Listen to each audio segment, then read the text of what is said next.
What's up guys, welcome back to Deck Tech for Decks. Today we're building what I believe to be the most powerful commander from Duskmourn, and that's the Master of Keys. But before we get into that, let's shout out the patrons, Irrelevant You Rock, and mention that whatnot link in the description down below so you guys can get a free $15 and help out the channel. Additionally, if you guys want to leave a like, comment, and subscribe, I'll really appreciate it. Now, let's get into Master of Keys and why I think this is probably the most powerful commander from the Duskmourn set. Now, on its face, this guy's pretty strong, right? He costs esper and then X, and then whenever he enters the battlefield, he enters with X1/1 counters on him, and then you're going to mill double X's cards.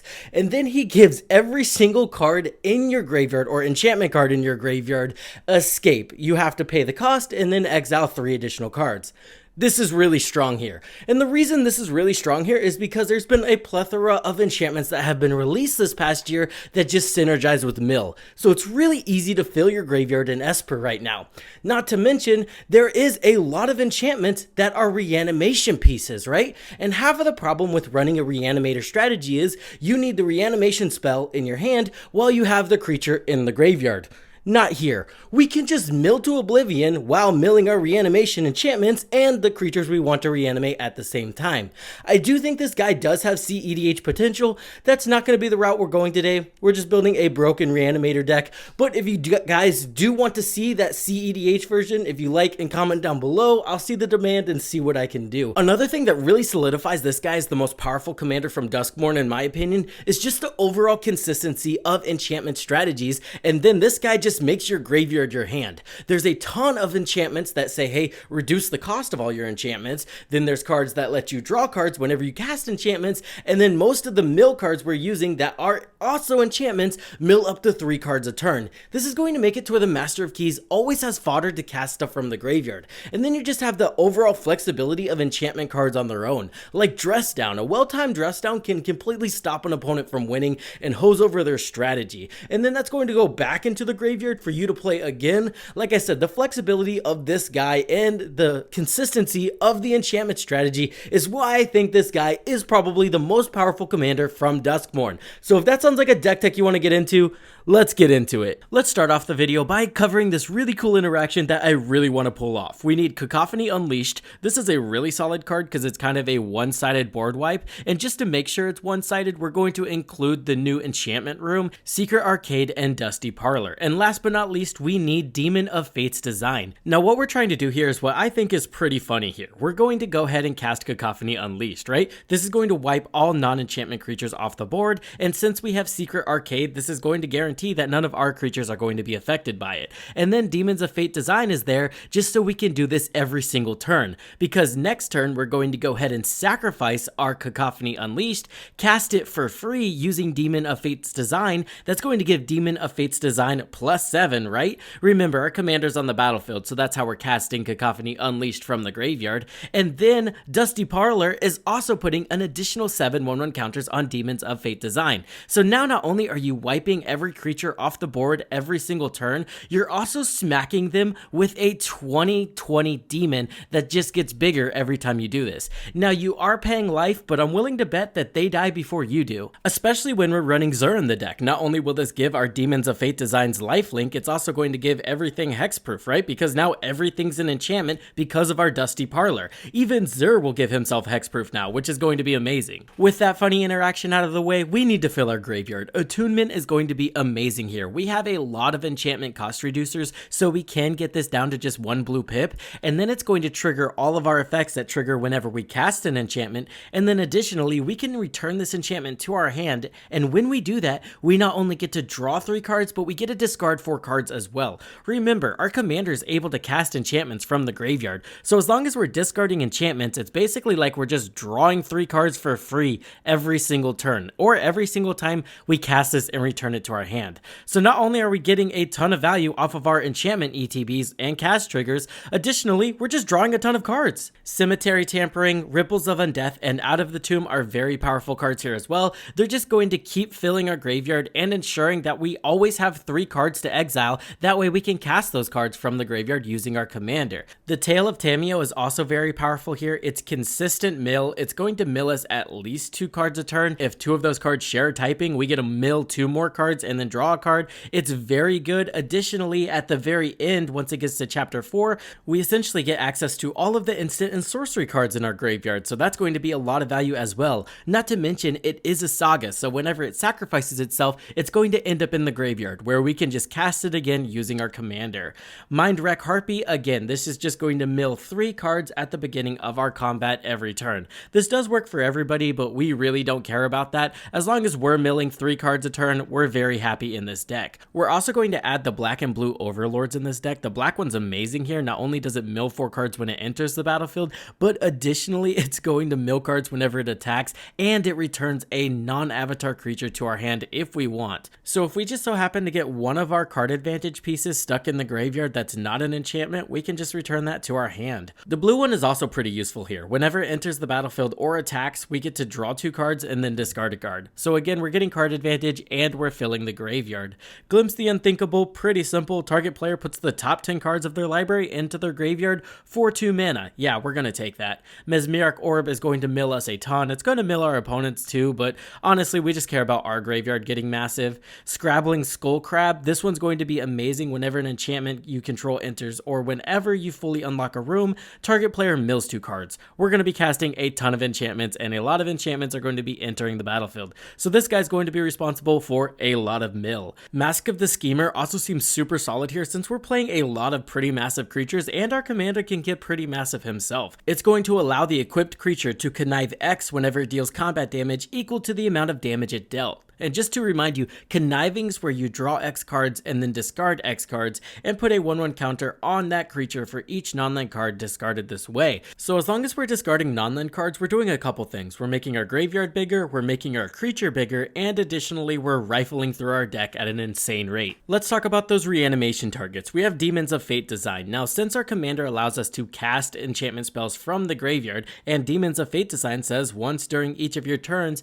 you may cast an enchantment spell by paying life equal to its mana value other than its other costs, which means this guy works with our commander and we can cast massive enchantment spells from the graveyard by paying life instead of casting them with mana, which is going to be useful. We're also going to be playing this Broken Sphinx cards. My mouth is literally too dry to say his entire name right now without sounding like an idiot, but we all know what this card does. Whenever an opponent draws a card, we get to draw 2 cards. I think this is going to be good and fine in this deck because even if we have to discard to hand size, we're just discarding enchantments into the graveyard, which we're able to cast with our commander. This guy is just pure value. Hullbreaker Horror is also an amazing card. This guy just takes control of a game, especially in a deck that can cast multiple spells a turn like this deck can do, because remember, we are reducing the cost of all of these enchantments, so they're going to be cheaper. This guy's going to allow us to interact with our opponents at an insane level. We can bounce spells to their hand, we can bounce creatures to their hand. They're not going to resolve anything meaningful anytime soon with this guy on the battlefield. Notably, if we were building this guy cedh, this would be one of the main goals, to get in the graveyard and reanimate as fast as possible, because this guy's notorious for generating infinite mana.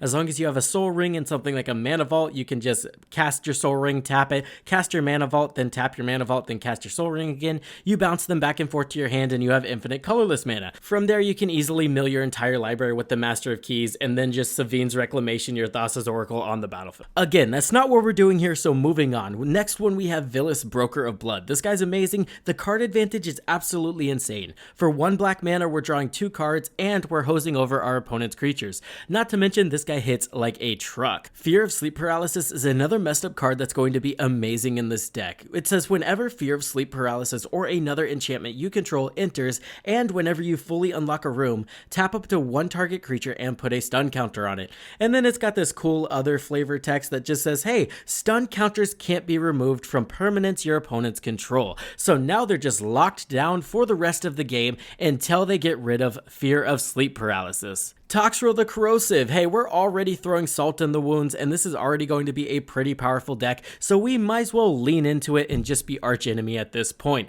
Toxrill is a very toxic card that just controls the game as soon as it enters the battlefield. If you get an Entomb and a Reanimate on this card, you're basically going to win the game if it's not dealt with immediately. Ondu Spirit Dancer, a 5-mana creature that simply says whenever an enchantment you control enters, you may create a token that's a copy of it. Do this only once per turn. So just double doubling up on our enchantments is just going to be super good. Doomwake Giant, this one's also super simple. Whenever Doomwake Giant or another enchantment you control enters, creatures your opponents control get -1/-1 until end of turn. So as long as we're casting enough enchantments, we can keep all of the creatures off the board indefinitely. The next card we're going to talk about is the animation spells. We have Animate Dead, Necromancy, and Dance of Dead. These are all super cheap enchantments that can be cast from our graveyard using our commander that reanimate creatures from our graveyard. And this is honestly what makes the Master of Keys a super powerful reanimation deck. Virtue of Persistence is super solid here as well. At the beginning of your upkeep, put target creature card from your graveyard onto the battlefield under your control, and then honestly its sorcery ability is pretty useful as well. It's just solid removal. The Eldest Reborn. Now this is a saga. It enters, and then the first one is each opponent sacrifices a creature or planeswalker. The second one is each opponent discards a card, and then the last one is put target creature or planeswalker card from a graveyard onto the battlefield under your control. So notably, that can even be our opponent's graveyard, and then also notable, this is going to throw itself into the graveyard after it sacrifices itself, right? Well, then we can just cast it again using the Master of Keys. Let's also throw Reanimate and Entomb in the deck just to add to the power level of this deck overall. Let's move on to how we generate this enchantment value engine. We have Mesa Enchantress and Entity Tracker. Now whenever we're casting an enchantment spell, we're drawing cards. Secret of the Dead, this one's really good because it says whenever you cast a spell from your graveyard, draw a card. Our commander wants to cast a lot of spells from our graveyard. Struggle of Project Purity. Now I think this is a really good card. You're always going to choose Brotherhood here because it says at the beginning of your upkeep, each opponent draws a card. You draw a card for each card drawn this way. So you're drawing 3 cards and each of your opponents are going to draw 1. So this kind of keeps the value even, but you end up with more of it since you get to see more of your deck faster, right? Rhystic Study and Mystic Remora are also going to be super powerful in this deck. I don't have to tell you Rhystic Study is a very powerful card, and this just makes it super hard to remove. If they remove it, you can just cast it again from your graveyard. That's really broken, especially with Mystic Remora as well. This is only 1 mana, so you just pay the cumulative upkeep until it gets too much, you let it die, and then you just recast it. And I know I don't have to, but I always feel the need to say whenever I include Rhystic Study in a deck that I don't do this often. I'm just putting it in this deck because of the synergy it has with its commander and how super annoying it's going to be that our opponents can't get rid of it. I haven't put Rhystic Study in one single casual deck in the past year, and you can check the logs on that one. Inquisitive Glimmer, Gravebreak Lamia, and Starfield Mystic are going to be amazing cost reducers. Gravebreak Lamia can even grab one of our reanimation pieces and shove it directly into the graveyard. Smothering Tithe is just going to be solid value here, again, that they can't get rid of.